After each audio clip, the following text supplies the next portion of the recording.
दोस्तों, क्या आपको पता है होली पर क्या करना चाहिए और क्या नहीं?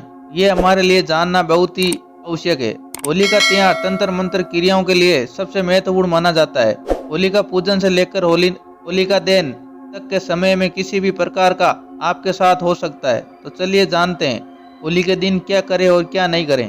होली के दिन अपनी जेब में काले कपड़े में तिली, सरसों, लौंग, जायफल और काले तिल बांध कर रखें और जलती होली में उन्हें डाल दें। ऐसा करने से आप पर नकारात्मक शक्ति का प्रभाव समाप्त हो जाएगा।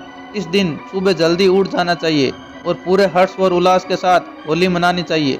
ऐसा करने से आपके जीवन की खुशियाँ और भी अधिक बढ़ जाएगी। होली के दिन आपको सभी लोगों का सम्मान करना चाहिए, चाहे वे आपका दुश्मन भी क्यों न हो।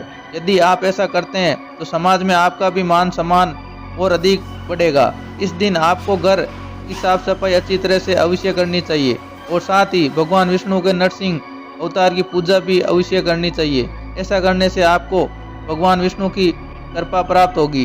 होली के दिन घर में मीठे पकवान अवश्य बनाने चाहिए और पहले इसका भोग भगवान को लगाकर खुद भी खाना चाहिए और दूसरों को भी बांटने चाहिए।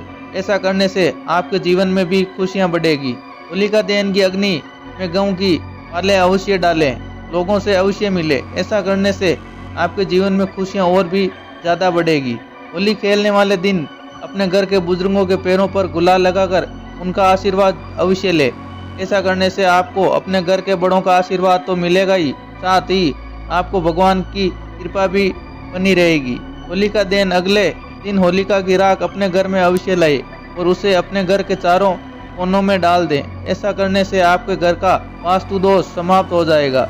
इस दिन होली के जलने बाद उसकी राख को अपनी तिजोरी में अवश्य रखना चाहिए। ऐसा करने से आपको कभी भी धन की कमी का सामना नहीं करना पड़ेगा। होलिका दहन के बाद उसकी अग्नि को अपने घर अवश्य लाए और पूरे घर में घुमाकर अपने घर में गोबर से बने उपलों की होली अवश्य जलाएं। ऐसा करने से आप पर सदैव भगवान का आशीर्वाद बना रहेगा। अब होली पर क्या नहीं करें? होलिका दहन वाले दिन सफेद खाद्य पदार्थों का सेवन नहीं करना चाहिए, क्योंकि होलिका दहन के दिन नकारात्मक शक्तियों का प्रभाव अधिक रहता है। होली के दिन अपने सिर को ढककर अवश्य रखें। यदि आप पुरुष है तो आप इस दिन टोपी अवश्य लगानी चाहिए। यदि महिला है तो आप अपनी साड़ी का पल्लू सिर पर रखना चाहिए, क्योंकि पूरी शक्तियां सिर पर से ही शरीर में प्रवेश करती है। यदि आपको पुत्र रत्न की प्राप्ति हो चुकी है तो आपको होली के दिन न तो होली गाड़नी चाहिए और न ही जलानी चाहिए। यदि आप ऐसा करते हैं तो आपके पुत्र को परेशानी हो सकती है। सूर्यास्त के बाद होली न तो खेलनी चाहिए और न ही किसी के ऊपर रंग डालना चाहिए। ऐसा करना अशुभ माना जाता है। होली के दिन सूर्य के डूबने के बाद होली मिलन के लिए बिल्कुल भी नहीं जाना चाहिए। शास्त्रों के अनुसार ऐसा करने अशुभ माना जाता है।